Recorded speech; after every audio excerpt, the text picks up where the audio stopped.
Bienvenue dans les Logions du Bon Larron, le podcast où nous cherchons avec vous la lumière jusque sur la croix. Évangile selon Saint Jean, chapitre 16, verset 33. Vous aurez des tribulations dans le monde, mais prenez courage, moi, j'ai vaincu le monde. Voilà la vérité qui nous est donnée. Le monde est traversé de douleurs. Nous vivons dans les guerres, les crises, les divisions, les injustices. Nous souffrons de voir l'Église elle-même secouée, humiliée, contestée. Et parfois, cette souffrance nous fait réagir mal. Nous voulons reprendre le contrôle, restaurer la chrétienté, reconstruire une société pure et juste, écarter le mal de notre route. Mais il faut l'admettre, ce n'est pas nous qui tenons le monde dans nos mains, c'est Dieu. Et il ne nous a pas promis un monde sans douleur avant son retour. Il a promis autre chose, de bien plus profond. Sa présence au cœur du chaos et sa victoire définitive quand il reviendra dans la gloire. Aujourd'hui, beaucoup de catholiques, souvent pleins de bonnes intentions, s'agitent, s'indignent, se désespèrent, ou pire encore, cherchent à imposer un ordre chrétien par des moyens humains. Ils oublient que ce monde est destiné à passer. Ils oublient que l'Apocalypse doit s'accomplir. Et qu'à vouloir précipiter la fin ou la contourner, on risque même parfois de trahir le Christ lui-même. Ce podcast veut remettre les choses à leur place. Oui, le chrétien souffre dans l'histoire. Oui, il lutte contre l'injustice. Mais non, il n'est pas le sauveur de l'histoire. Notre mission, c'est de témoigner, pas de régner, de porter notre croix, pas de la supprimer. Nous traversons ce monde, nous ne le réparons pas à notre mesure. Il faut le rappeler sans cesse. Le chrétien est un pèlerin, pas un conquérant. Saint Augustin l'a résumé d'une formule limpide. La cité de Dieu est en pèlerinage sur cette terre. L'histoire du salut n'est pas une suite de victoires humaines. L'histoire du salut, c'est un combat intérieur. C'est une traversée douloureuse, un chemin où le royaume de Dieu est déjà présent, mais n'est pas encore consommé. Le chrétien avance dans le monde comme Israël dans le désert.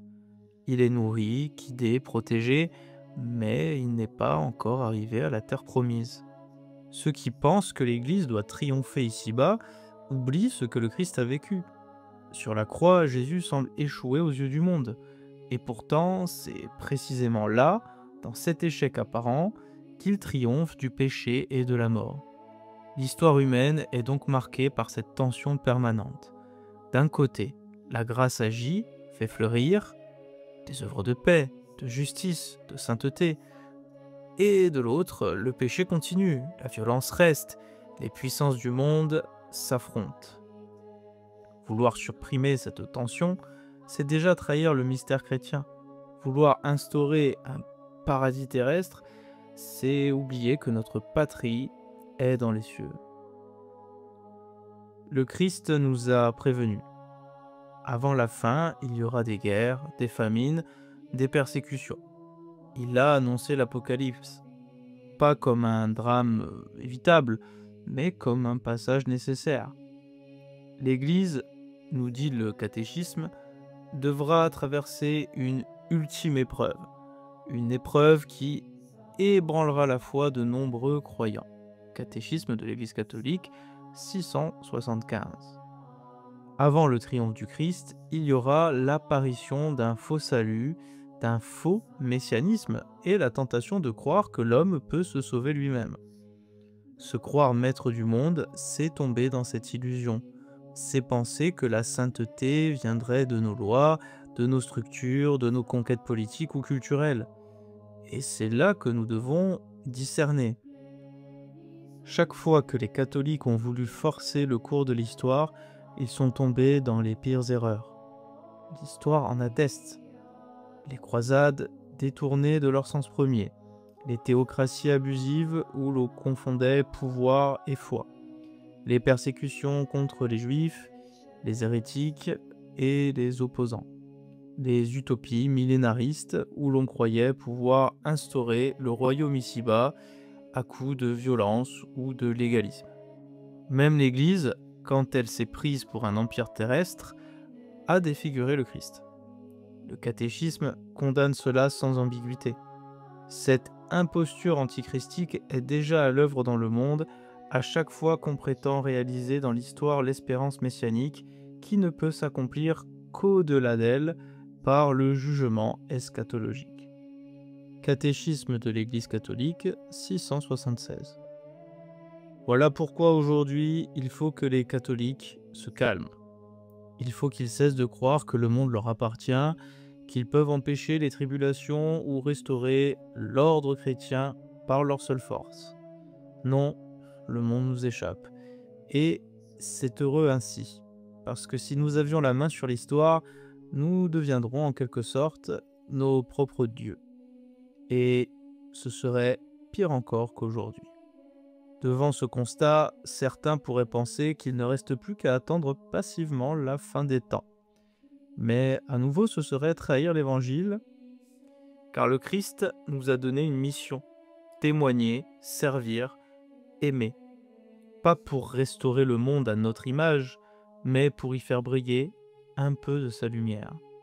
Notre action n'a pas pour but de réparer l'histoire, mais de sauver des âmes, d'annoncer la vérité et de soulager les blessures du présent. Nous travaillons pour le bien, oui, mais nous ne sommes pas les artisans de la victoire finale. Cette victoire appartient au Christ seul. Lorenzo Scupoli le disait déjà dans le combat spirituel. Mourir à soi-même pour vivre à Dieu, voilà la vraie victoire. Le combat que nous avons à mener est intérieur avant tout. Avant de vouloir vaincre le mal dans le monde, il faut vaincre l'orgueil en nous. Les ichiasmes chrétiens, cette tradition de l'Église d'Orient, enseignent la même chose. Chercher la paix du Christ malgré le tumulte du monde. Ce n'est pas un simple apaisement psychologique, ce n'est pas une sérénité fade ou égoïste, c'est une paix active, conquise dans le combat contre nos passions, donnée par le nom de Jésus et nourrie par la prière. Et cette paix a un fruit évident, la joie. Non pas une euphorie naïve, mais une joie profonde, stable, enracinée dans l'espérance. Le monde s'enivre de bad buzz, de polémiques stériles et de circuits de dopamine qui en découlent. Le chrétien, lui, est invité à se réjouir dans le Seigneur. Comme le dit saint Paul, soyez toujours dans la joie du Seigneur, je le répète, soyez dans la joie. Trop souvent, les chrétiens ressemblent à des grincheux, à des prophètes de malheur sans espérance. Ce n'est pas ainsi qu'ils donneront envie de suivre le Christ. Ce n'est pas ainsi qu'ils porteront sa lumière. C'est cette paix joyeuse, cette espérance simple et forte que le chrétien est appelé à porter autour de lui. Non pas en imposant des lois, mais en témoignant d'une vie transfigurée, paisible et rayonnante au milieu des tempêtes. Nous sommes donc placés dans cette tension qui ne sera jamais résolue ici-bas. Le chrétien n'est ni un spectateur passif du mal, ni un activiste aveugle qui croit pouvoir changer l'histoire par ses propres forces. Il est un veilleur, un pèlerin, un combattant pacifique. Il ne baisse pas les bras devant le mal, il lutte, mais il ne s'illusionne pas sur les fruits de sa lutte. Il sait que seule la venue du Christ mettra un terme définitif à la souffrance et à l'injustice. Jésus lui-même nous a avertis. Quand ces choses commenceront d'arriver, redressez-vous et relevez la tête, car votre délivrance est proche. Luc 21, verset 28. Et si nous paniquons parfois, c'est parce que nous oublions que le Christ est dans la barque avec nous. Dans l'Évangile, quand la tempête éclate sur le lac, Jésus dort et les apôtres s'affolent. En Marc 4, verset 35 à 41. Il croit qu'il les a abandonnés, mais lui, il ne dort jamais vraiment. Il laisse grandir notre foi. Et quand nous l'appelons, il se lève, il calme la mer et il dit « Pourquoi êtes-vous si craintifs ? N'avez-vous pas encore la foi ?» Aujourd'hui encore, c'est quand Jésus semble dormir en nous que nous paniquons devant les tempêtes du monde. Mais lui est toujours là, vivant, maître du vent et des flots. Le chrétien ne se replie pas sur lui-même, mais il ne perd pas sa paix quand le monde chancelle. Il attend le retour du Christ, non comme une fuite, mais comme la seule victoire véritable. Alors, laissons ce monde suivre son cours. Ne l'aimons pas dans ce qu'il a de déchu, mais servons-le dans ce qu'il peut encore recevoir de bien. Gardons-nous d'imaginer qu'un âge d'or est à bâtir ici. Préparons nos cœurs pour le royaume qui vient. Et restons fidèles, coûte que coûte, jusqu'au bout, parce que la victoire finale ne viendra pas de nous. Elle viendra de celui qui a dit « Prenez courage, moi, j'ai vaincu le monde ». C'était les Logions du Bon Larron. Merci d'avoir écouté ce podcast. N'hésitez pas à vous abonner, à partager et à continuer à marcher avec nous pour chercher la lumière jusque sur la croix.